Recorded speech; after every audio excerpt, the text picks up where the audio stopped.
The Eternal Hymn was the largest ship Taiho had ever worked on. It stretched for nearly 2 kilometers from bow to stern, its hull gleaming white under the station lights. Inside, 12,000 beings from 47 different species lived, worked, and traveled together toward the frontier worlds. The journey would take 3 years. They were only 6 months in. Taiho wiped the grease from his hands and looked at the engine readout again. Something was wrong. He could feel it in his bones, the way his father taught him. Ships had rhythms. They hummed and pulsed like living things. When you worked on them long enough, you learned to listen. The Eternal Hymn was not singing the right song. "Everything looks normal," said Chief Engineer Velkarn, his forearms crossed over his chest. The question was methodical, careful, and followed every rule in the book. "All systems read green." "Perhaps you are simply tired." Taiho shook his head. "The engine sound is off. Listen." They both fell silent. The massive fusion cores rumbled far below them, a sound felt more than heard. To Taiho's ears it stuttered, it hitched. Like a heart skipping beats, Velkarn's 3 eyes blinked independently. "I hear nothing unusual. Run the diagnostics again if it troubles you." "But I see no cause for concern," Taiho sighed. He was one of only 3 humans aboard the Eternal Hymn. The others were his wife Suji, who worked in hydroponics, and their daughter Hana. Humans were new to the galactic community.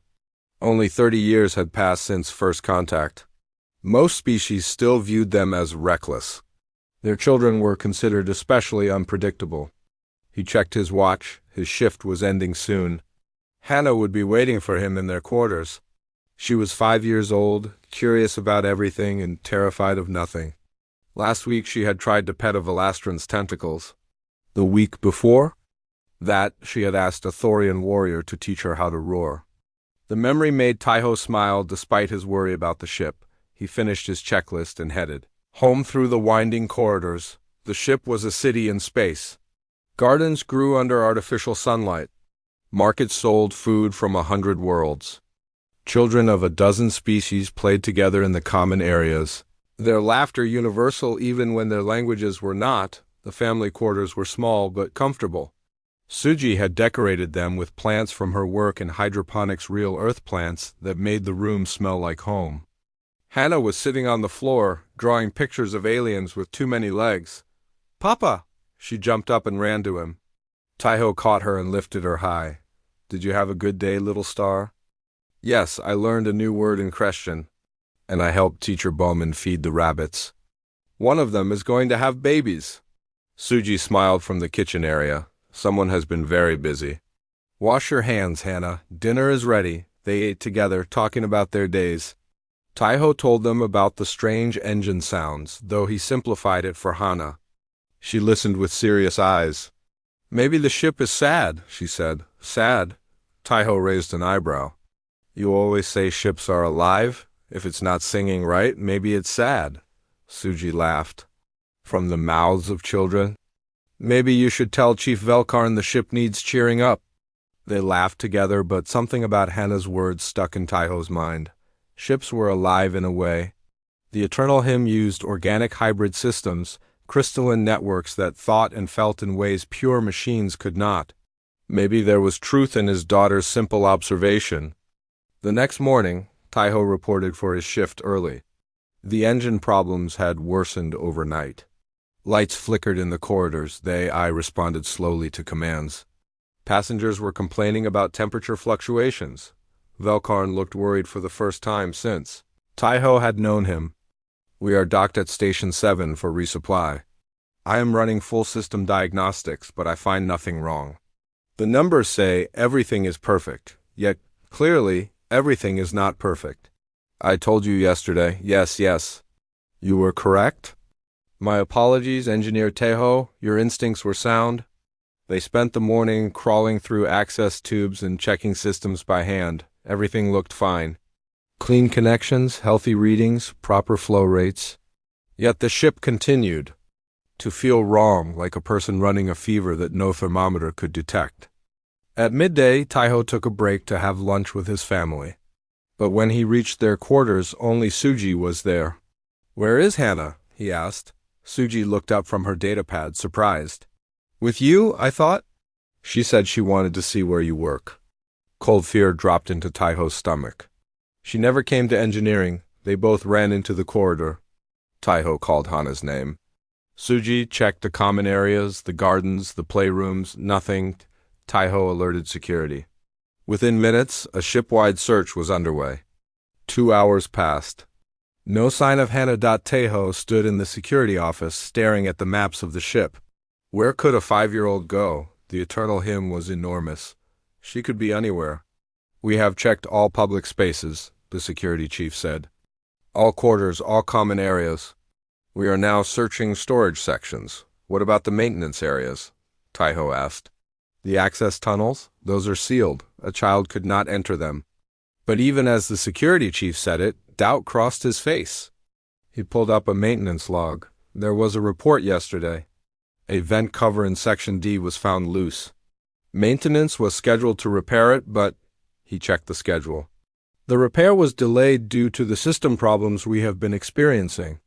Taiho felt his heart stop. Section D, that's near our quarters. He ran. Suji ran with him. They found the vent cover easily. It was at child height, behind a decorative screen that maintenance had moved aside. The cover was closed now, but not locked. Taiho pulled it open. Inside was darkness and the sound of the ship breathing air moving through kilometers of tunnels designed for automated maintenance drones. The passages were tall enough for a child to crawl through, and they went everywhere. Hana, he shouted into the vent. His voice echoed and died. No answer came back. Suji gripped his arm. She is in there. I know she is. Taiho looked into the dark tunnel. His daughter was somewhere inside the walls of the ship, lost in a labyrinth of passages that even the crew maps did not fully document, and he could not follow her. The vents were too small for an adult. Behind them, Chief Velkarn arrived with the security team. He looked at the open vent and understood immediately. We will find her, Velkarn said. We have sensors. We have drones. But Taiho was looking at the readouts on the security chief's tablet. The sensors barely penetrated the shielded conduits. The maintenance drones were offline due to the system errors. His daughter was alone in the dark and he could not reach her. The ship hummed around them, its rhythm still wrong, still stuttering. And Taiho realized with growing horror that Hana was not just lost. She was lost inside a ship that was malfunctioning. A ship that might hurt her without meaning to. Please, he whispered to the walls. Please keep her safe. Hana knew she was in trouble. She had been crawling for what felt like hours, and every tunnel looked the same. Silver walls. Glowing strips of light that pulsed on and off. Strange symbols she could not read. She had not meant to get lost. She had only wanted to explore.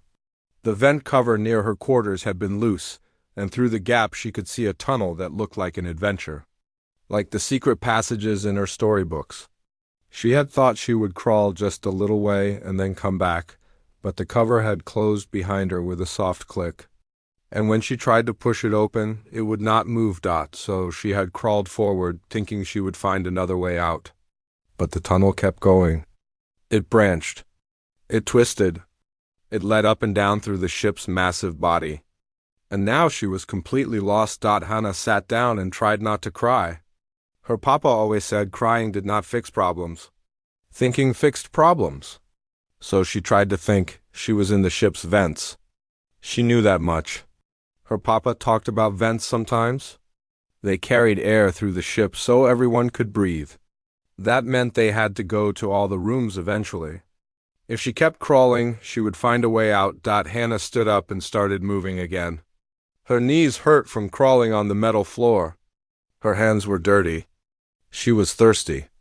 But she kept going. As she crawled, she noticed something strange. The walls were warm. Not hot enough to burn, but warmer than they should be. And they vibrated in a way that felt wrong. Her papa had taught her about ships. He said they hummed like songs. This humming felt sick. She passed by grates that looked down into rooms below. She called for help through them, but no one heard. The ship was too big and too loud. Her small voice got lost in all the noise. After a long time, Hana reached a place where many tunnels came together. It was a big space, almost like a room. In the center were strange crystals growing out of the floor and walls. They glowed with soft blue light. Pipes and wires connected them in patterns that looked like spider webs. Hannah had never seen anything like it. She crawled closer, curious despite her fear. The crystals were beautiful. Some were clear like glass. Others were cloudy like ice. They pulsed with light that seemed to breathe bright, dim, but something was wrong with them. Hannah could see it even though she did not understand what she was seeing. One of the crystals had a crack in it. Pale liquid leaked out slowly, drop by drop. Another crystal flickered like a broken light. A third one was dark completely, not glowing at all. Hannah reached out and touched the cracked crystal. It was warm under her fingers, warmer than the walls. And when she touched it, the crystal pulsed brighter for just a moment. "Are you sick?" Hannah asked the crystal. Of course it did not answer. Crystals could not talk. But under her hand she felt something. A vibration. A rhythm. It reminded her of when her mama checked her forehead for fever. Hannah had seen her papa fix things before. He was always gentle with broken equipment. He talked to machines while he worked, telling them it would be okay. He said treating things with kindness made them work better. She did not know how to fix crystals, but she knew how to be kind. "It's okay," Hannah said softly. She patted the crystal like she would pat a hurt animal. "I'm here. You're not alone." The crystal pulsed again under her touch. The vibration changed. Just a little, but enough for Hannah to notice. She sat down next to the crystals and looked around. There were more tunnels leading away from this space. She could keep crawling, keep trying to find a way out. But she was so tired. And these crystals seemed like they needed help. Hannah started to sing. It was a song her mama sang when Hannah was scared. A simple song about stars and home and being safe. Her voice was small in the big space, but it echoed off the walls in a way that made it sound bigger. As she sang, she touched each crystal in turn. The cracked one. The flickering one. The dark one. She put her warm hands on their cold surfaces and sang. Something strange happened. The crystals began to pulse in time with her song. The flickering one stopped flickering. The dark one started to glow, just a little. Even the cracked one seemed to leak less fluid. Hannah did not know that she was touching part of the ship's brain. She did not know these crystals helped the ship think and feel. She did not know that they had been breaking slowly over months, causing all the problems her papa worried about. She only knew they felt better when she touched them. So she kept touching them. She kept singing.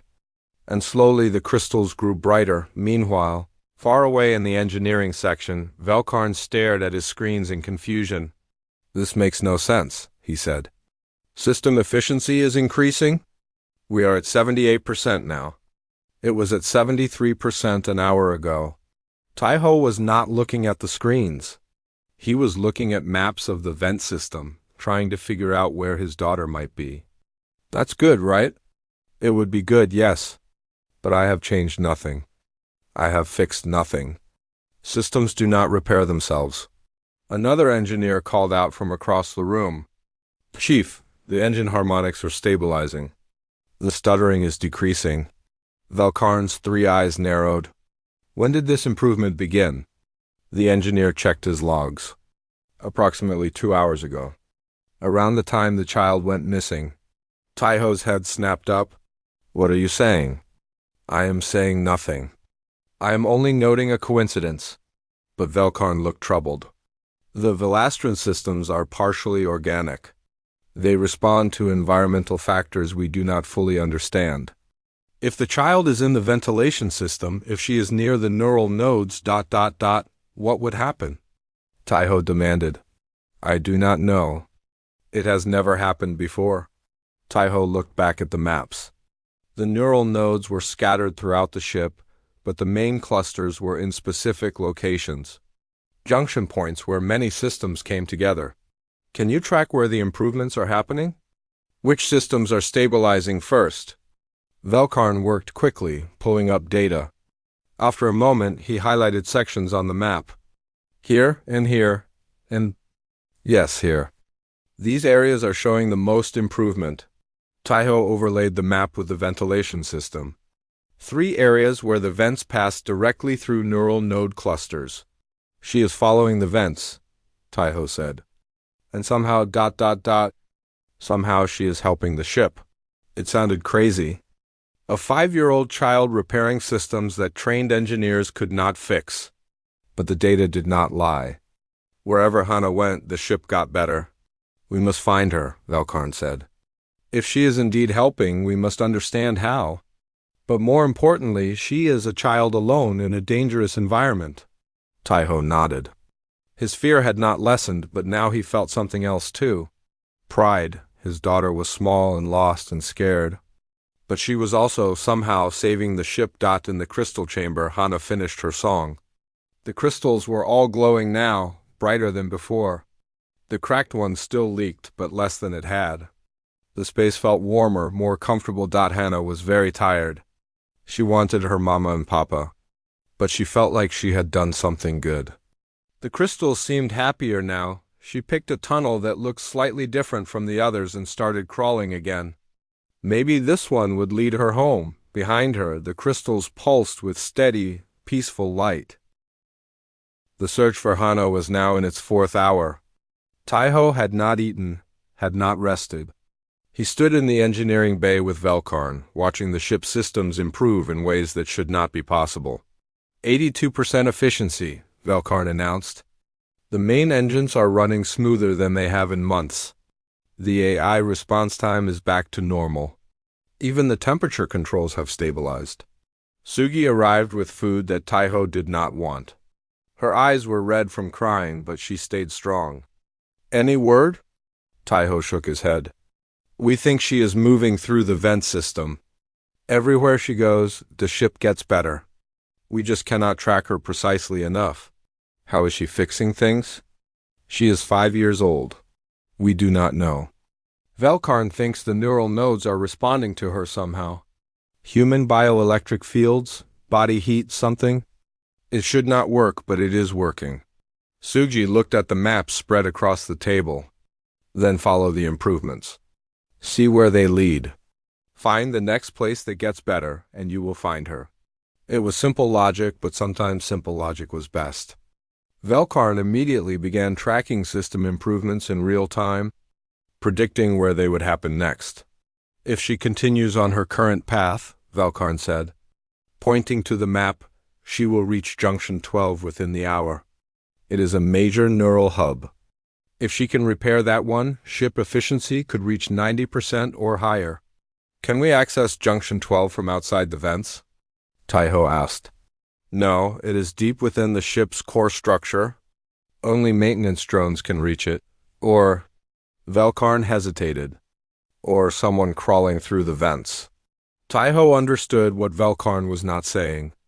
If they wanted to reach Hana, someone else would have to go into the vents.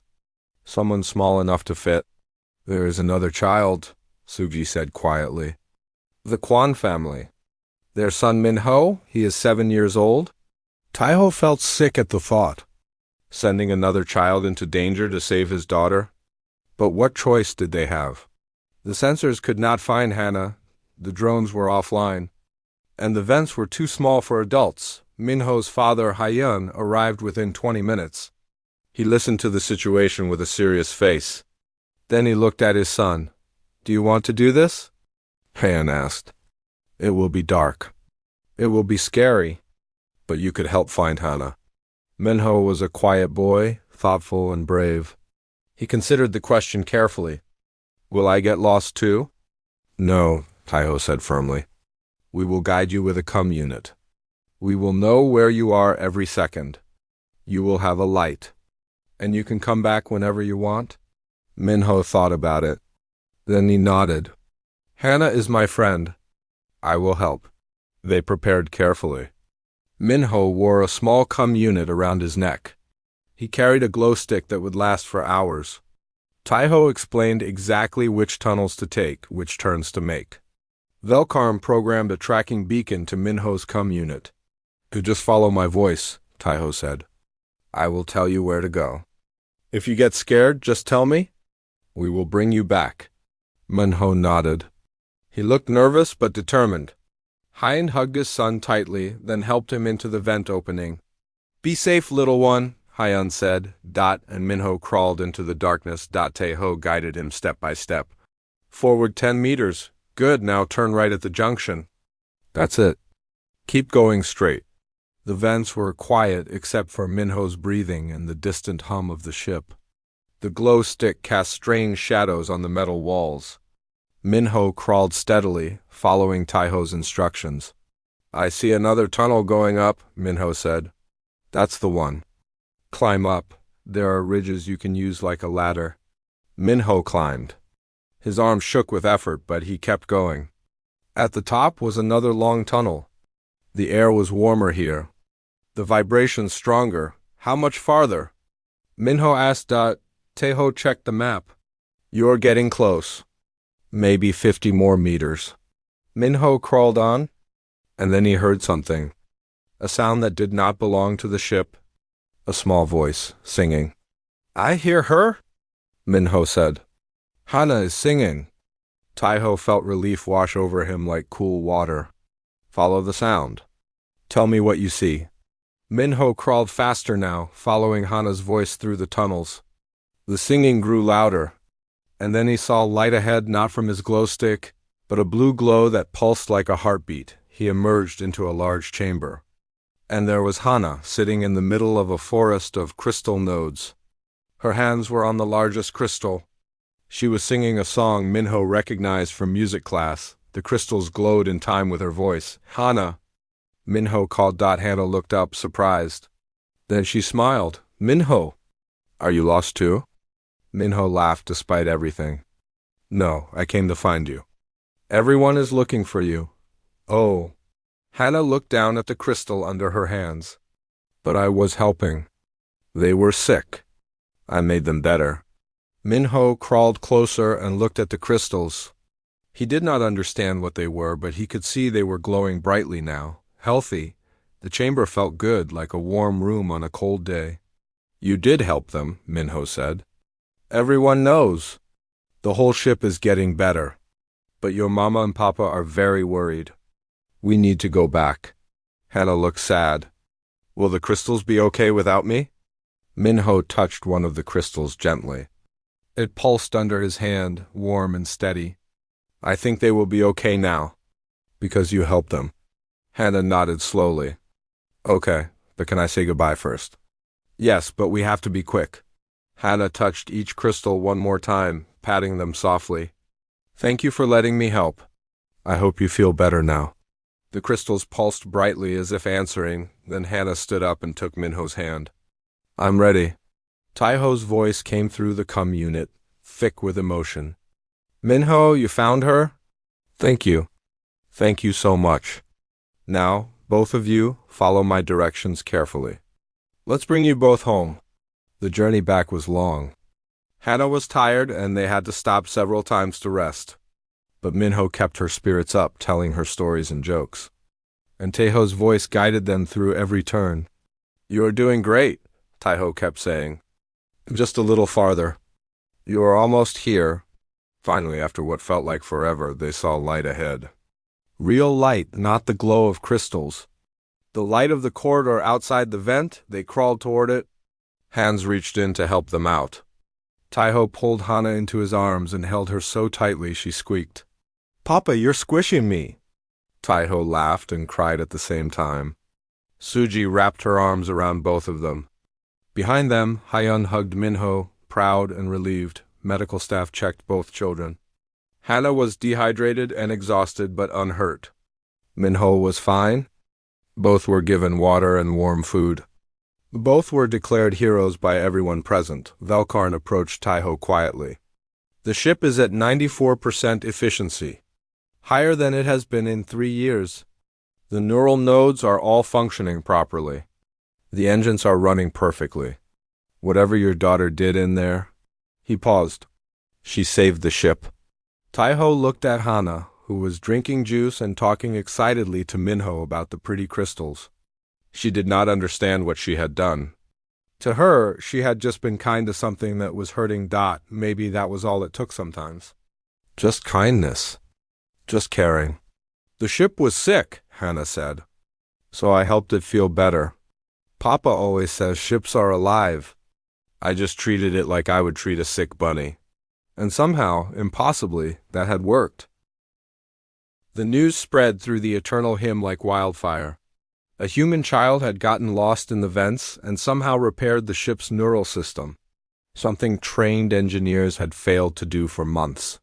It seemed impossible, yet the evidence was clear in every smoothly running system. Velkarn spent 2 days running tests and analyzing data. The Velastran who had designed the ship's AI arrived via holoconference, her tentacles waving with excitement as she studied the readings. Fascinating, the Velastran scientist said. Her name was impossible for humans to pronounce, so everyone called her Dr. Wave. The neural nodes show signs of microscopic healing. The crystalline structure has been reinforced at the molecular level. This should not be possible without specialized equipment. But it happened, Velkarn said. We have the before and after measurements. The child somehow healed them. Dr. Wave's large eyes focused on Hannah, who was drawing pictures in the corner of the lab while her parents talked with the scientists. Tell me everything about what she did. Taiho explained as best he could. Hannah had touched the crystals. She had sung to them. She had stayed with them, keeping them company. Nothing technical, nothing complicated. Human body temperature, Doctor. Wave mused. It runs warmer than most species. And the bioelectric field that all living things generate, humans have a particularly strong one. Combine that with vibrations from vocalization, especially in the high registers that children produce. You think that is what healed them? Suji asked. Just warmth and singing? Not just that. Intention matters with organic systems. They respond to care in ways we do not fully understand. The child did not just touch the crystals. She comforted them. She offered presence, attention, compassion. To a living system in distress, that can be powerful medicine. Velkarn's translator struggled with the concept. Medicine? These are ship components, not patients. Are they? Dr. Wave asked.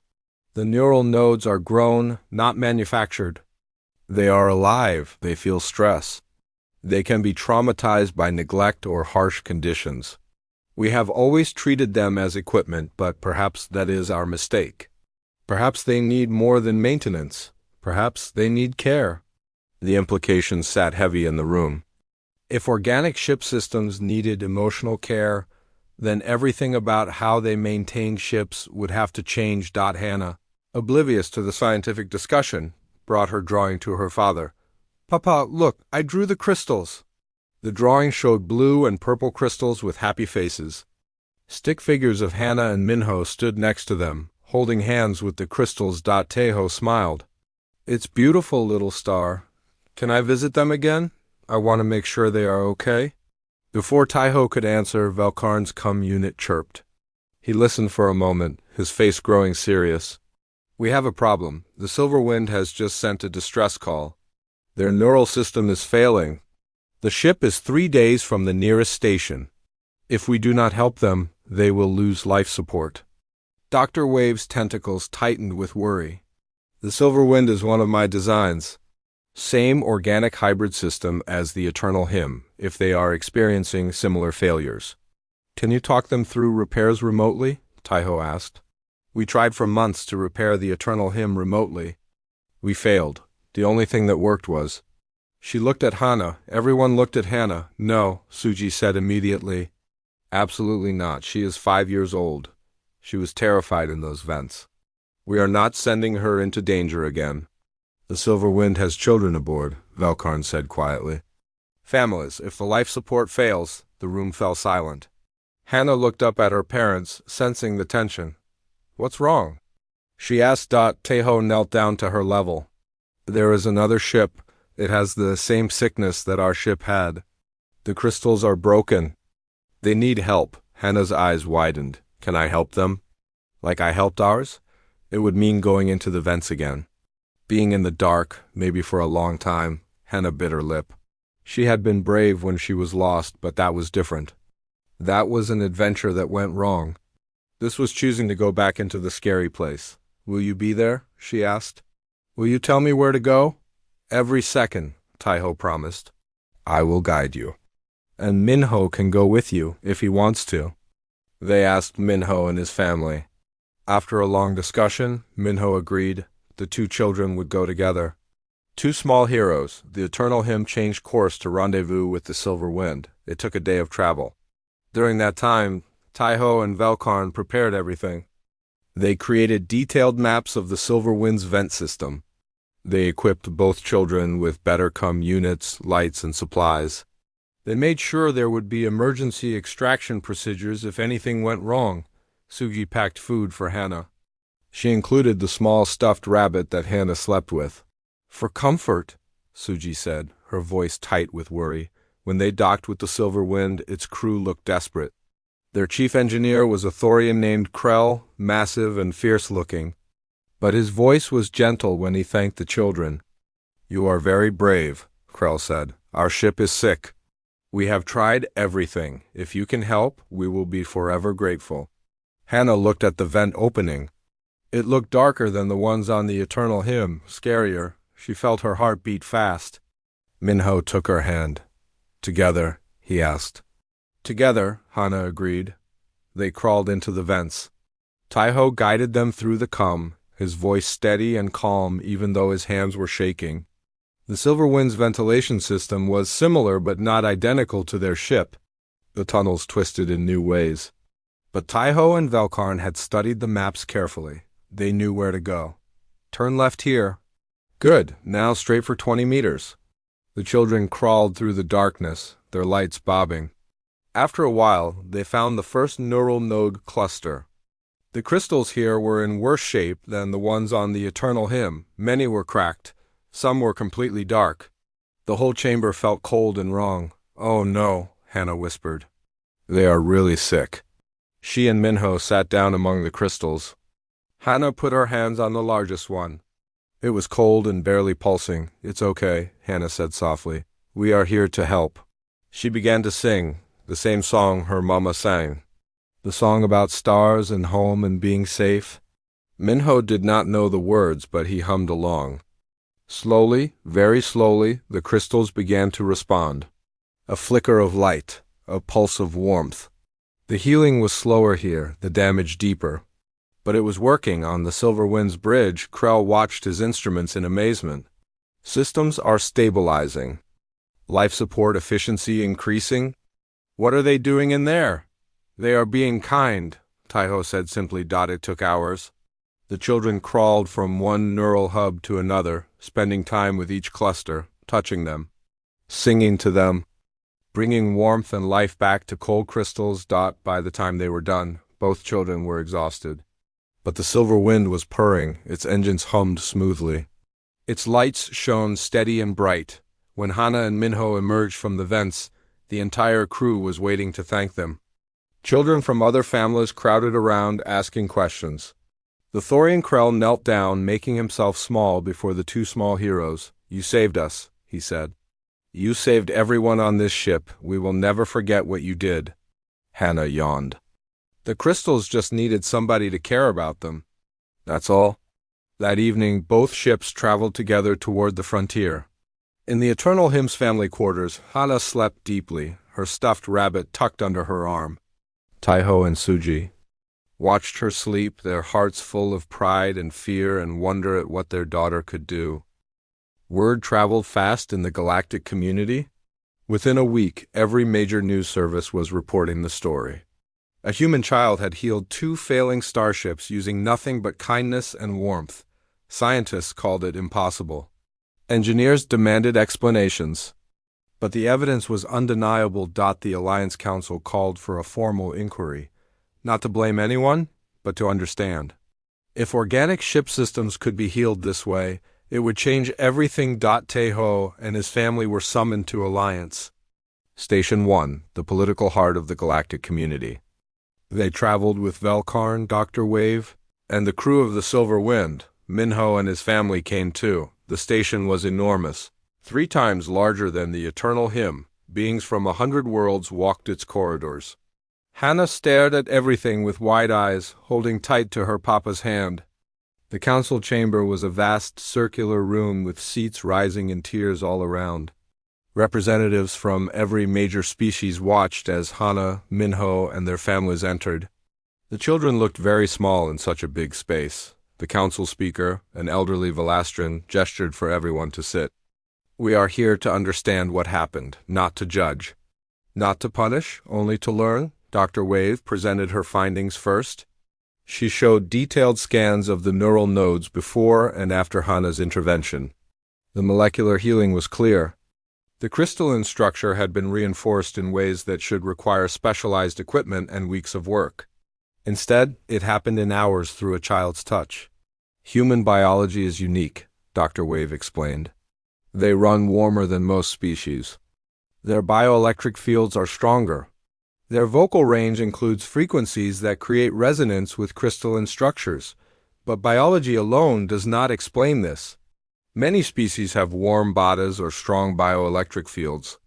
This is something else. What else? The council speaker asked. Intention, compassion, care. Dr. Wave struggled to find the right words. The child did not just touch the nodes, she comforted them.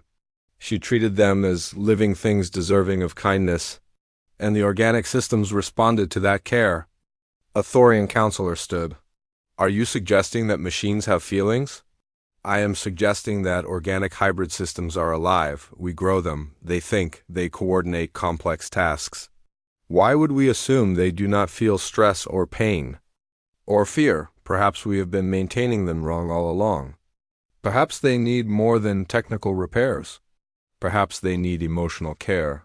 The chamber erupted in discussion.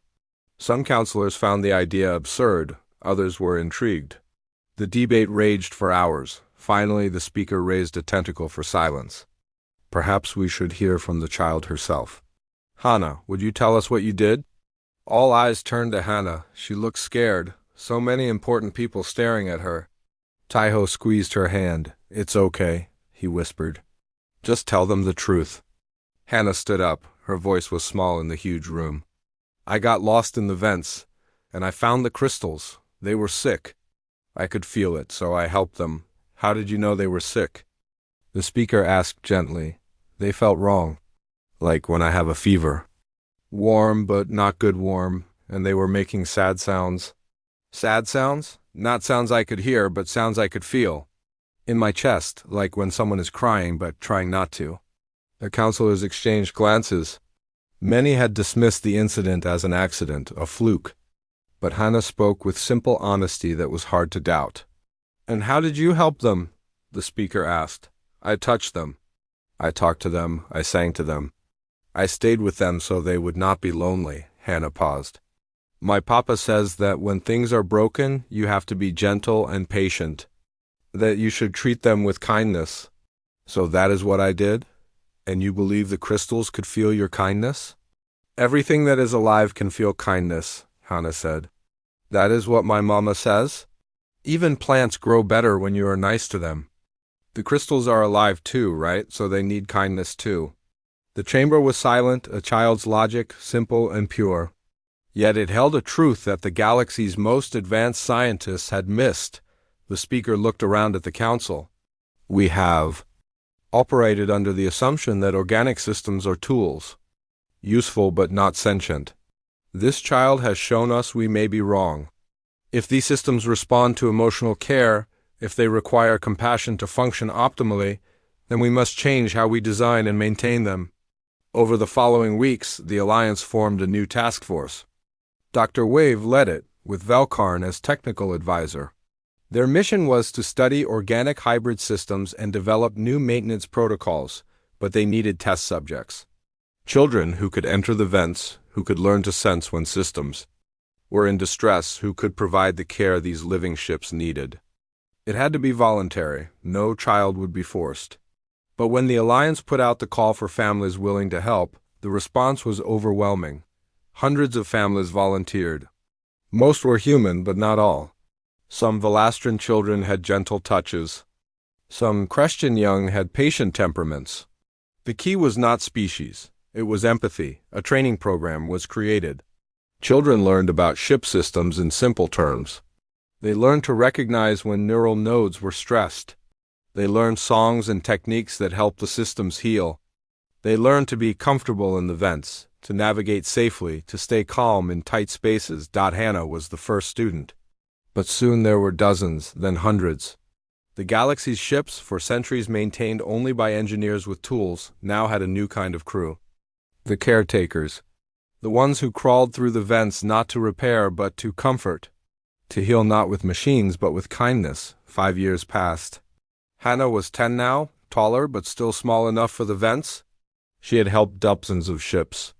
She could tell within minutes whether neural nodes were healthy or stressed. She had taught other children her techniques, shared her songs, explained how to listen with your heart instead of your ears. The Alliance created a new branch of engineering called Symbiotic Systems Care. It became one of the most respected positions in the fleet. Ships with trained caretakers ran better, lasted longer, and had fewer critical failures. Hannah stood before the Alliance Council again, this time to present a proposal. She was nervous but prepared. Years of crawling through vents had taught her courage. The neural systems want to be healthy, she explained to the assembled counselors. They do not want to fail. But they have been alone for so long, working hard with no one to notice when they hurt. We cannot just fix them when they break. We have to care for them before they break. Check on them, talk to them. Let them know they matter, she showed data. Ships with regular caretaker visits had 98% uptime. Ships without caretakers averaged 82%. The difference was enormous. I propose that every ship with organic systems should have at least one trained caretaker on board, not just for emergencies but as regular crew, to keep the neural systems healthy and happy. The proposal passed unanimously. Years later, when Hannah was 15 and too big for most vents, she became a trainer. She taught new caretakers, developed better techniques, and consulted on system designs. The little girl who got lost in the vents had changed galactic civilization. But sometimes when she visited the Eternal Hymn, she would go down to engineering and ask permission to enter the vents one more time. Velkarn, now an old Christian with gray in his fur, always said yes, and Hannah would crawl through the familiar tunnels to the first crystal chamber where it all began. She would sit among the nodes that she had healed so many years ago. She would place her hands on the largest crystal, now glowing bright and healthy. "Hello again," she would say. "Remember me?" And the crystal would pulse beneath her touch, warm and welcoming. The ship would hum around her, its rhythm strong and true, not the desperate pulse of a failing system, not the stuttering beat of something broken, but a deep, contented sound, the sound of something that knew it was cared for, the sound of something that knew it mattered, the sound of a ship purring. Hannah would sit there in the gentle blue glow, feeling the vibrations through the floor, remembering the scared 5-year-old who had gotten lost and found purpose in the darkness, who had learned that the most advanced problems sometimes needed the simplest solutions. Kindness, patience, care. Sometimes, she thought, that was all anything needed. Whether it was a person, an animal, a plant, or a starship, the need to be seen, to be valued, to be loved. The crystal pulsed beneath her hands, steady as a heartbeat. And Hannah smiled.